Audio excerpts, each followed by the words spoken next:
Alright, so this is my first actual serious video in a very long time. Now, it's a nice day outside, so I figured I'd go out and go to the park and take a walk, take a hike, whatever. But I wanted to talk about something. The average person is so disingenuous, it's actually kind of baffling, right? To get to the point. It's actually insane. So, what I mean by that is, so many people are horribly afraid to just be their authentic self. Like, terribly afraid. And I don't know why that is. Now, you might be thinking, well, every person is a multifaceted being, right? No one is fully one way all the time. So you gotta understand what the problem is here is that me being me, I'm always so genuinely me that people don't understand how I am, even who I am, right? And that shows you how different like the regular everyday people are, because they're just pretending all the time. They're just pretending to agree with what is told to be, this is the normal opinion of, whatever. Like how most people just kind of say, like, the president's bad. Like, no matter who the fuck it is. Like, I'll be totally honest with you. Like, everyone's just kind of like, yeah, the president's doing a bad job. I don't like the president. And I hear that every year. Like, no matter from random people or people I know, or I hear he's doing bad. Like, every fucking time. It's so bizarre to me. Just for example. Now, this is not a political video, I don't think. But it might come up, actually. But I am so genuinely me all the time that it actually shocks other people.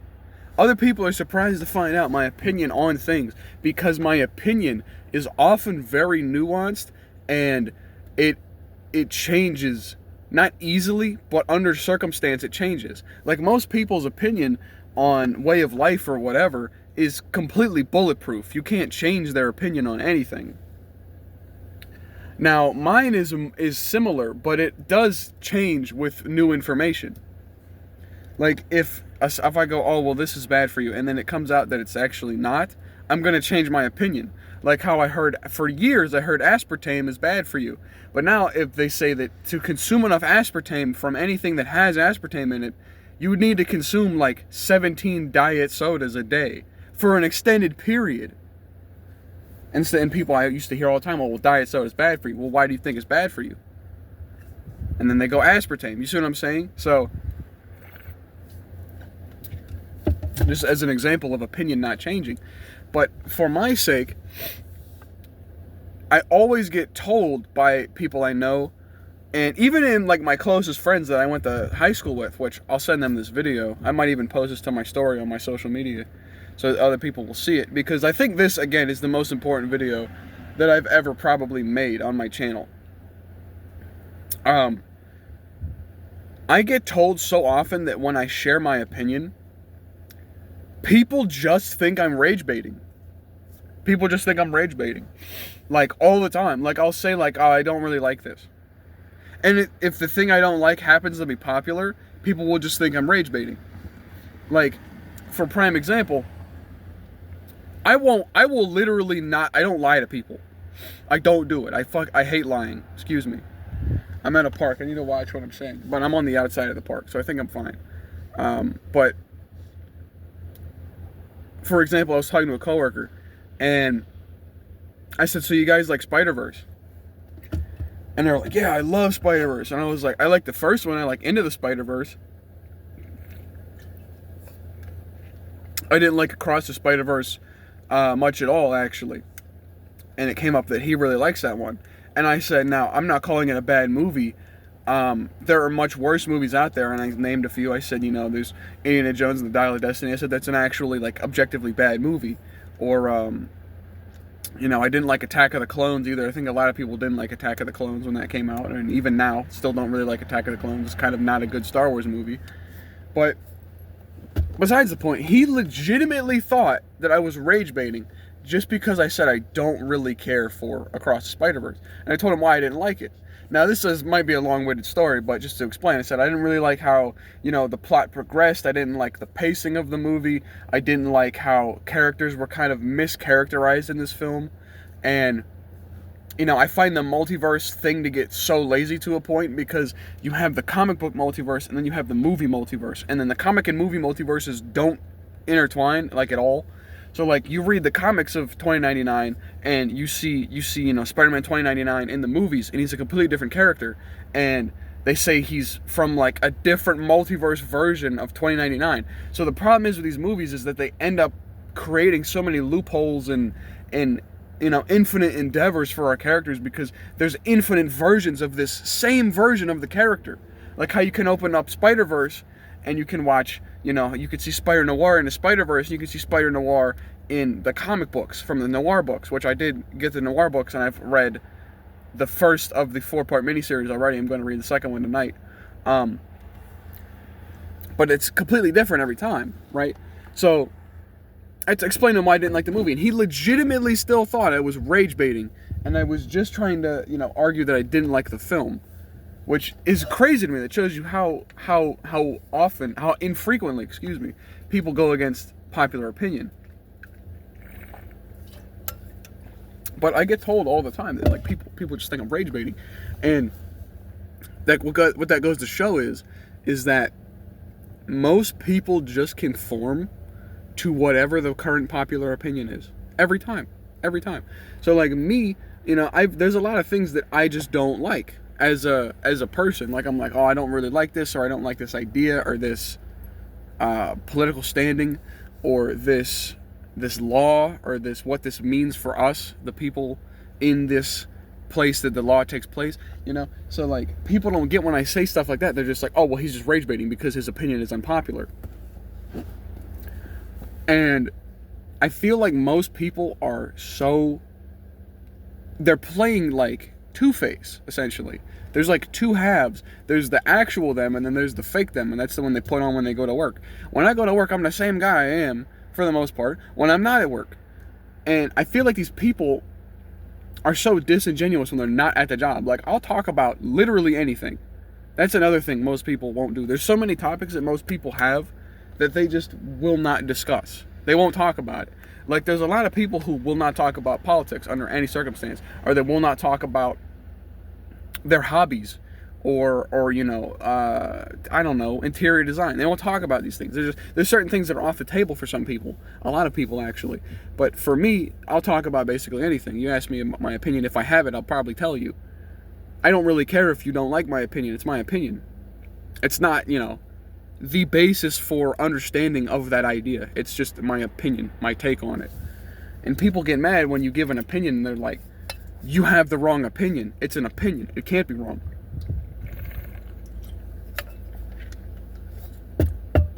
And that's the thing with being your genuine self, is that when you are your genuine self, you cannot ever get this imposter syndrome, right? Because I don't have imposter syndrome. What imposter syndrome is that even when you're doing good, you feel like you don't deserve it. Because when you fully know yourself, right? This is why I hate the idea of therapy also. When you know yourself, you cannot have imposter syndrome, because you've worked so hard for this. You know where you've came from to get to this point, right? Like, for example, when you know yourself and you're genuine the majority of the time, you can be more confident in yourself because you know you, right? You don't need to go pay somebody $100 an hour and sit in a chair and talk armchair psychiatrist with somebody to know who you really are, right? Especially if you're an intelligent person. Now, most dudes, like I said, I say it all the time when I talk about the idea of therapy. Most dudes will never need therapy. We just won't. Most dudes' life was not hard enough, or was not traumatizing enough to warrant the use of therapy. Because like I said to my friend all the time, they go, oh, well, I think everyone needs therapy. When you have a universal constant like that, it doesn't apply. It stops applying, in fact, because you've said everyone needs this. not everyone needs this. You know, when I told my friend who was a psych, she's trying to be a psych major, of course they're going to say, well, everyone needs therapy because that's their future career plan. You know, of course they're going to say that. So I tell her, I said, why do you think I need therapy? And it's the things that the therapists tell you, you can incorporate yourself if you just have like 2 atoms in your brain to rub together. 2 brain cells, I'm sorry, not atoms. Because it's always so easy to practice, right? Like they say, oh, I'll be more empathetic. And then the people tell you to be more empathetic, you be empathetic towards them and they stop being empathetic towards you. Funny how that works. Anyhow, it's just so easy to figure out. And I told her, I was like, she got most people need therapy. I said, I wasn't beat as a child. I wasn't raped. I wasn't, you know, I wasn't taught how to not do this, like human emotion. Like I wasn't taught how to not experience or give love to another person. I wasn't taught how to express my emotions. I wasn't taught how not to. Now, was I always taught how to do all these things? No. Parents are not God, right? They're not superhuman beings. They're going to mess up. That's only understandable. Now, my parents never did me wrong, ever. I had great loving parents. My parents were together for 25 years. They'd still be together right now if my mother hadn't passed. You know, bless her soul. But that goes to show you how a lot of people are fronting all the time. Because when people are fronting, they think they can know you because they think they know themselves. When they really don't. And they think they know themselves because somebody told them who they are. Nobody had to tell me who I am. Okay? I just figured it out. I do a lot of self-reflection. I do a lot of... and all these things are things you should practice as well. Self-reflection and, you know, thinking about who you are and unplugging. Because once you unplug, when you're plugged into your phone, right, you can't... Your head voice goes quiet, right? Your inner monologue. And I feel like, you know... Also, because they say that half of people or something like that don't have an inner monologue. And I feel like if that only happens because everyone's so plugged in, right?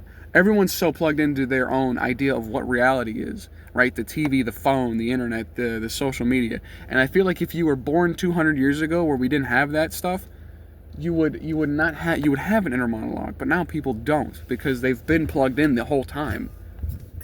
Why would you need to be having an inner monologue when someone's telling you what to do all the time?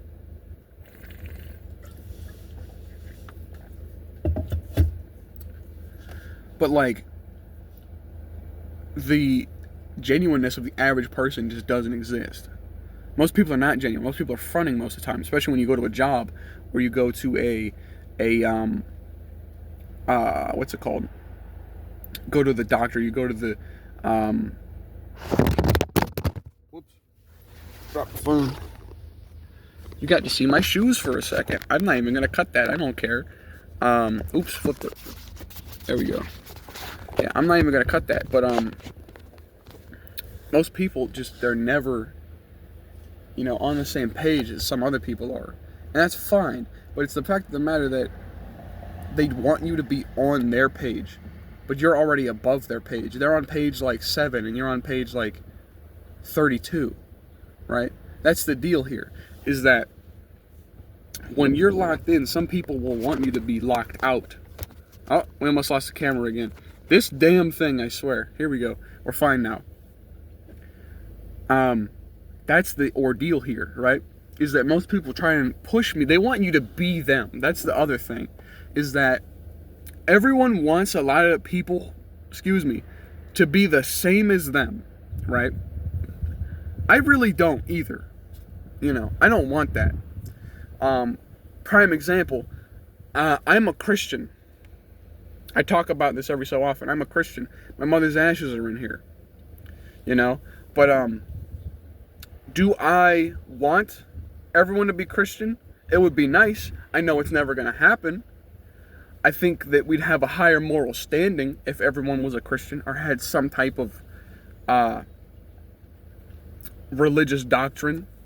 Like, I don't know much about Buddhism, but I know Buddhism is about getting rid of all your possessions because your possessions possess you, right? That's a lot about that's in the Bible too. That's in the Bible. It says you're not supposed to die a rich person, right? You're supposed to give what you can to other people when you can, right? Like, I donate every so often. Does that make me a good person? No. I don't think good people exist. Because to be good, you have to be without bad, right? That's another thing. Like, that's another unpopular opinion I have that people just think is rage bait, right? Because that's just my opinion, and you're not going to change that opinion, right? Might be unpopular as it may be. It doesn't matter if it's popular or not. I'm not here for popularity contests. I'm here for me, my family, and the Lord, right? And my brothers and sisters, my friends. I'm here for them. I'm not here to appeal to fanboyism, essentially. To appeal to what is told I must appeal to. Okay? I'm not here to be, if somebody goes, do you think this guy's a good person? I usually tell people, you don't want to hear my opinion on that, because I don't think all good people exist. There isn't any, right? There's Jesus Christ. That was the only perfect person, the only good person. Because to be good, you have to be without evil entirely. And nobody is, right?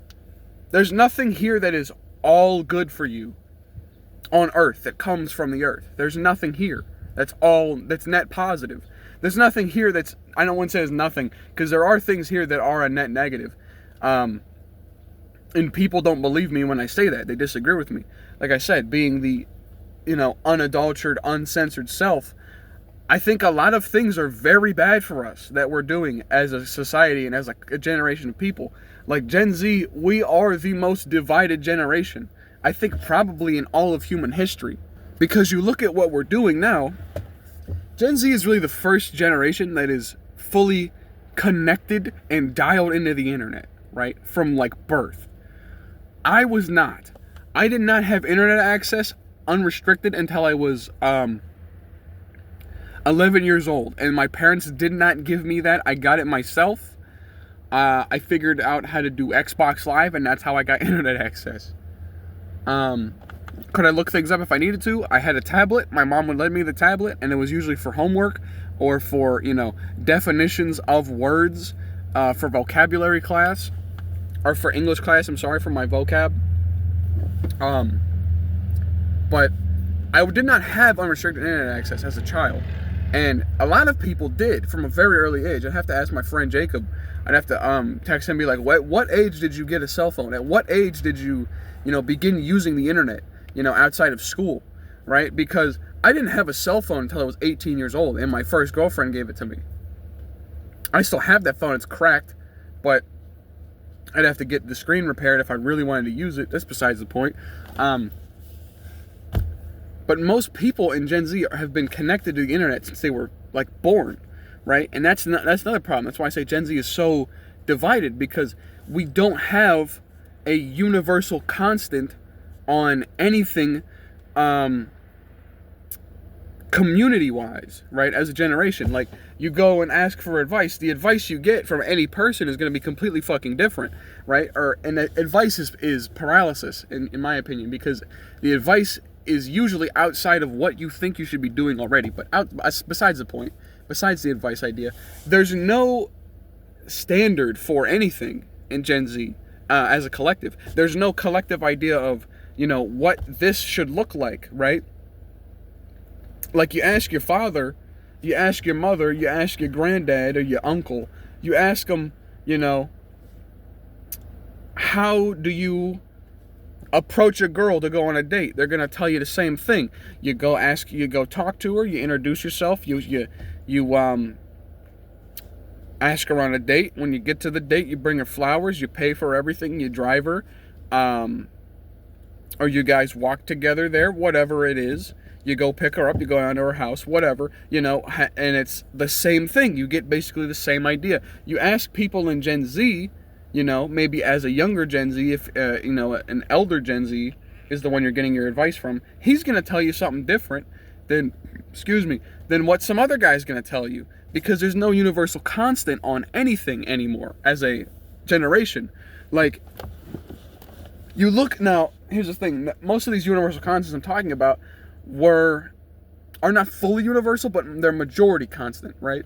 So, for example, all the baby boomers at the start anyway, when they were young, in their teens and 20s, they were all kind of left-leaning. They were all kind of, whether they knew it or not, with the idea of, let's all be wallflowers and get extremely high on drugs and go party in the woods and have orgies, whatever, gross, right? But that was an extremely left-leaning idea, in my opinion. But they all kind of did that, especially during the Woodstock era in the 60s and early 70s. I think that's the timeline anyway. The late 50s, early 60s. So that's what that was. But then you look at Gen X, and it was like, oh, well, we all did this. We all went outside and played all day until the lights came on, and then our parents would let us back in the house. And then, you hear the same song and dance every time. We were the last generation to play outside, and we drank from the hose. Even though I fucking did both of those. And I'm 30 years younger than my father, so this goes to show you, though, that Gen Z is the paralyzed generation, the generation that can't agree on anything, and there's no universal constant for anything we do, because there's no universal thing that we all did either, right? Like, all the Gen Xers saw Star Wars, right? There's no universal thing that we've all done as Gen Z people. There's no, like, the closest thing was like Avengers: Infinity War and Endgame, right? And those are good movies. I don't like Endgame that much, but when I talk, for another offshoot, when I talk about Endgame and I say I don't like it, people think I'm rage baiting again, because it's just my fucking honest opinion, and I'm not going to censor myself.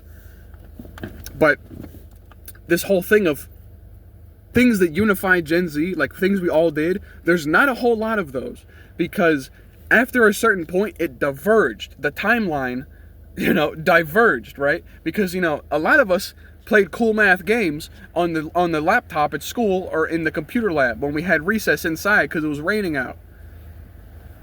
A lot of us did that. A lot of us also didn't do that.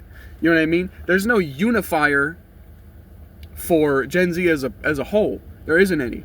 Maybe, the MCU, that's the only thing I can think of, or seeing, like, because there's a lot, you ask people, right, about things they do, and you get different answers from everyone, right? Mainly guys are kind of the same, and women are kind of the same, but there's not much overlap. This is also probably why dating is fucked right now. But I ask my one friend, who's, again, the psych major, and I go, she doesn't watch movies. Like, she doesn't watch, like, any fucking movies that, like, anyone's seen. Like, I say, okay, have you seen Star Wars? I've seen the very first one. She hasn't seen any of the other ones. Have you seen the Marvel movies? She goes, I've seen the very first Spider-Man with Tobey Maguire in 2002. That's the only Marvel movie she's seen, I'm pretty sure. Maybe Iron Man. I think that's it. That's the only Marvel movie she's ever seen. I go, have you seen Terminator? No. Predator? No. Indiana Jones? No. Have you seen, Lord of the Rings? Don't think I said that yet. No. Any movie, like, you name any cult classic movie, she's probably not seen it. Batman Begins? No. Even, like, The Road. The Road is one of my favorite movies. And still, people don't understand that because they haven't seen the movie. And they don't understand what makes it a good movie, right? But anyhow, a lot of people just, there's no unification, right? You go ask, a lot of people, like, what they think about this or that. And it goes back to just, like, blaming the fucking president as to why we can't do anything. And it's like, we are not numbers. That's the thing I always like to say, is that I watched this video and some guy was saying, if you keep sitting here and going, oh, well, statistically, oh, I can't. If you let the other people tell you you can't, and you tell yourself you can't, you are getting double fucked. That's the problem, okay? You're getting double bent. Because you're impeding yourself, and the opposition, or whoever's telling you can't, is also impeding you. So you're getting doubly impeded. And that's what people don't get, I think, is that if you tell yourself you can't, you won't. right? You're not, right? Like, you know who got told they couldn't? Tiger Woods, Mike Tyson, Muhammad Ali, Robert Downey Jr. Famous people got told they couldn't. And guess what? They had to put the work in, and then they made it. That's the problem, is that you guys get told you can't, and you're just like, oh, well, I guess I fucking can't. Like, that's your issue, is you're doubly impeding yourself. And you're not allowing yourself even the room to breathe to actually improve yourself, right?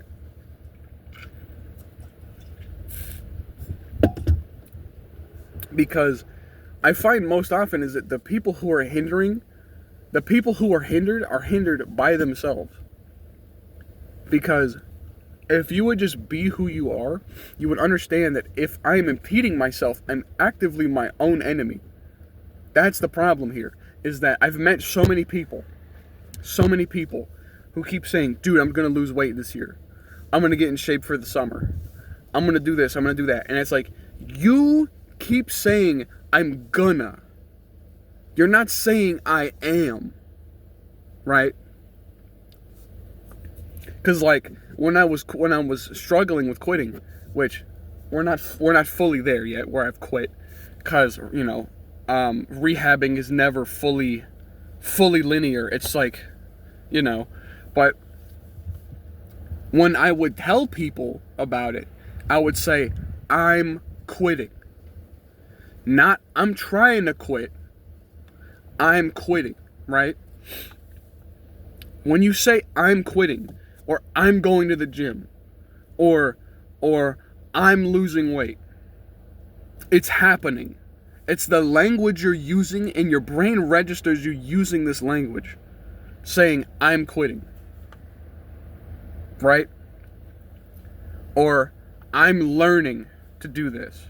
Now, I'm trying to learn, because you're now impeding yourself. You're stopping yourself. You're getting in your own way from doing the thing you're saying you're doing. This is your problem. I've known so many people. This kind of just turned into a conversational video. We got off topic a bit. I've heard so many times though, a friend or a coworker saying, I'm trying to lose weight. And I see them 6 months later and they're the exact same, if not heavier, than they were when they said that to me. There's a guy I work with. He's a very big dude. He's like 6'5" and he's probably like 450 pounds. Right? Very large guy. That guy has told me probably at least on 2 separate occasions. I worked at this job for 2 years. He's told me on 2 separate occasions that he's trying to lose weight. You're not trying hard enough. You're not incorporating it enough, apparently. Because it's not fucking working. So, my other friend, my main friend at this job until he went on overnight, has told me 3 times, oh, I'm trying to start going to the gym. I'm trying to start going to the gym. I'm trying to lose weight. And I said, you're not trying hard enough. And I told him, I said, I got to get on your ass about this because you don't have a father at home. Right? And that's not me to diss this guy, because my other best friend from high school does not have a dad. He doesn't know his dad. So I kind of have to play like the big brother role in his life, because I got to let him know what the fuck is up, because he doesn't have the masculine figure in his life like I did. I have my dad. So sometimes I got to be the big brother in the scenario and tell him what's going on, what he's got to do, right? So that's what people don't get, is you're actively shooting yourself in the foot by using that language. And then by using that language, you go, oh, I tried. I didn't succeed. Right? So you're like thinking in your head, right? You're like, I can never fully win. Right? Because you let yourself get defeated and you didn't get back up on the horse. See what I'm saying? That's the issue here, is that so many people just want it right now. And that goes back to the phone thing.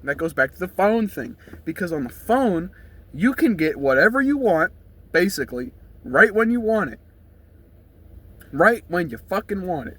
And that's the issue, is because you got Amazon, you got same-day delivery.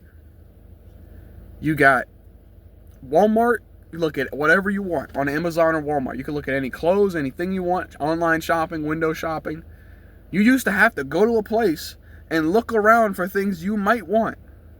That shows you how much more interesting everything was 30, 40 years ago. Because you'd go to the record store and you'd be like, man, I really wonder if they got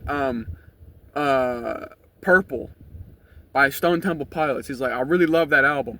So you'd go looking for it, and then you'd happenstance upon it.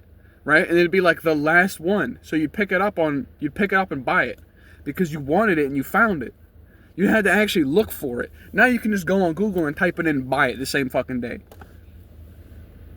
You know, the most fun I had, like shopping in my entire life, was going to the Exchange, because you don't know what they have. It's all, you know, used CDs and DVDs and music and cassettes and not cassette. Well, there probably were cassettes there. Records and video games, because now 360 is considered retro. But anyway, I got Splatterhouse there for like $75, $70. Or it might be 65. I think it was 65 because it was like $5 more than retail. So like $60, $65. Whoops. But now you can just, for most games, just go on your console and buy it. There's no excitement, and it's, guess what? It's just as expensive as it was to buy it on disc, because like back in 2010, it was cheaper to buy it digital because you weren't paying for the box and the instructions and the actual disc, because then there's more labor put into that. So it was like 10 or 15 bucks cheaper to buy it digital. You can go back and see this. This was definitely a thing. I know it was.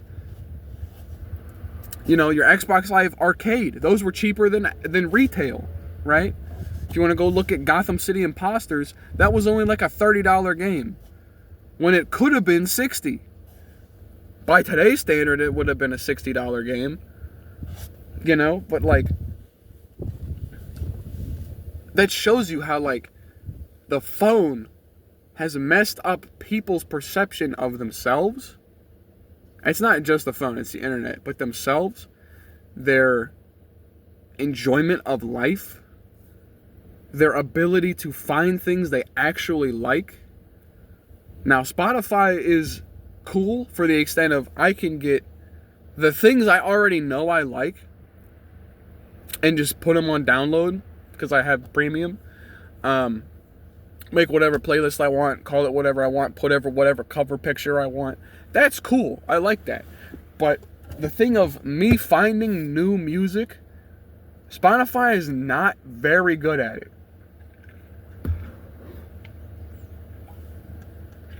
Spotify is not very good at giving me new music I actually like. It's good for giving me, you know, random playlists and shit, you know. Like I got into dark jazz or doom jazz or whatever you want to call it through Spotify. And I found a lot of underground nu metal artists that I like through Spotify. But the idea of going to an actual store and buying a CD and putting it in my car, nothing is going to top that, probably ever, in the scene of music, right? I had to actually go to the store and buy the CD, and then I open it, and then I open up the not the instructions, the track list thing, you know what I'm talking about. The thing that is the cover for the CD player, or the CD box. It's like a little booklet, that thing. Open that up and I would read that, and I'd see all the band members and who plays what instrument, and, you know, I'd know their names, and I'd read that. Like, you'd open up the Faith No More, Angel Dust. That's the one I like.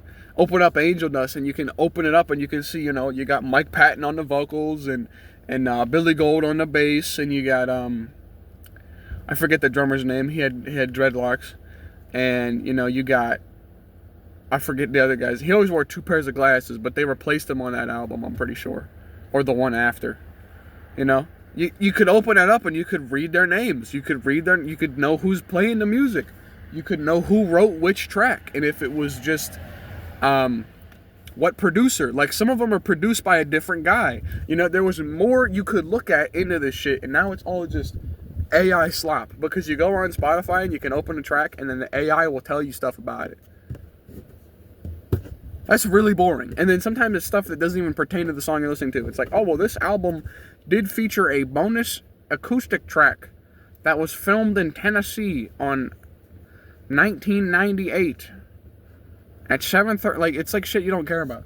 So, like, that's just me telling you that a lot of this shit is way more uninteresting because it's not nuanced. It's not, there's no searching anymore for any of this stuff. Like how you'd go to GameStop and you'd go, oh, dude, they got it.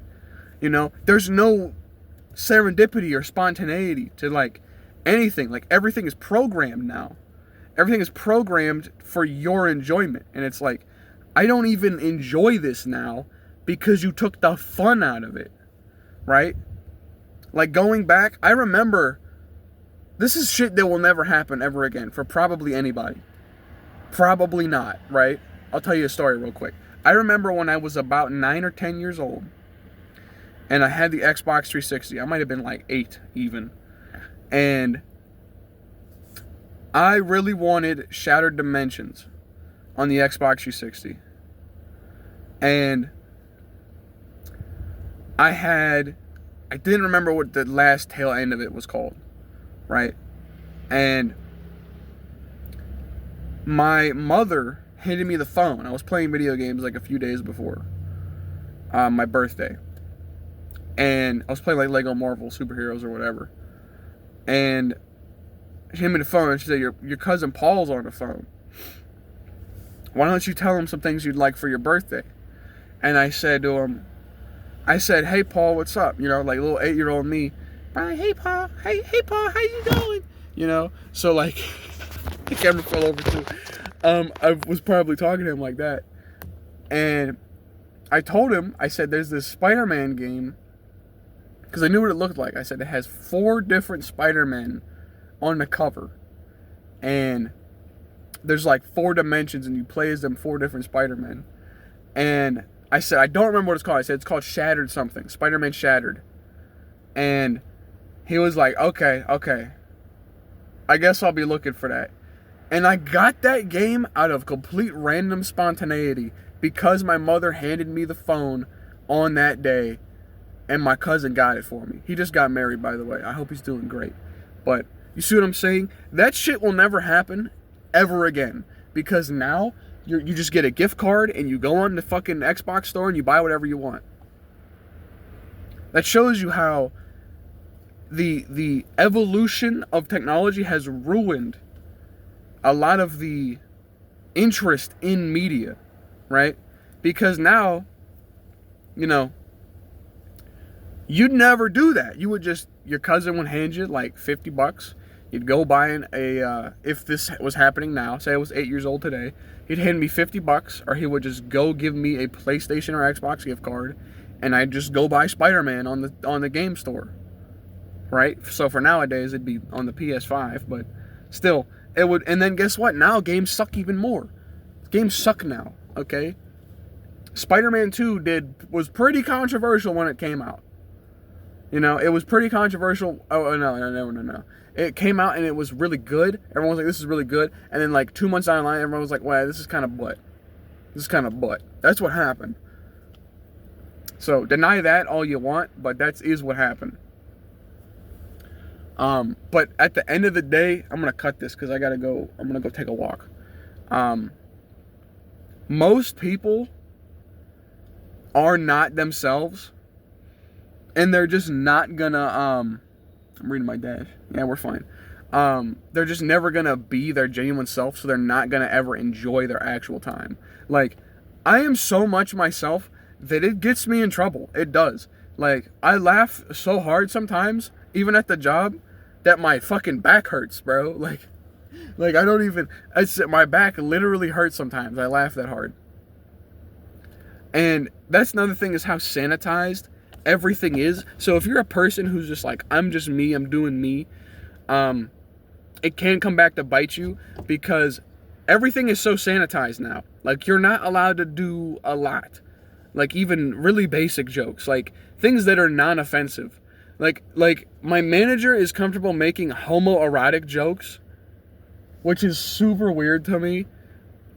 But I made a joke about my coworker putting on her her eyeliner in the bathroom, and that's why she was taking a little bit. I got yelled at for saying that. But he can make jokes about wanting my penis. What the fuck? Like genuinely. Like, what is happening? That just shows you how backwards we got it. And even then, I said it to her, and this girl is one of my best friends. I said, my manager asked where she was. I said, she's in the bathroom. I said, she might be taking a minute because I think she's putting her eyeliner on in there. And then he was like, I need you to watch your language. I'm not even fucking kidding you. That's what he said to me. He said, I need you to watch your language. And I said, I didn't say anything. And he said, you're marginalizing a group of people. And I said, are we dead ass? Are we serious? That shows you where we're going. We're gonna, pretty soon, you're not gonna be allowed to crack jokes at all about anything. But hope you enjoyed this video. I'm probably gonna send this to everybody I know. So hopefully this video, I wouldn't say blows up because I don't really care, but I want my friends to see this video. Anyhow, that's it. Tune in next time when we talk about something else completely different.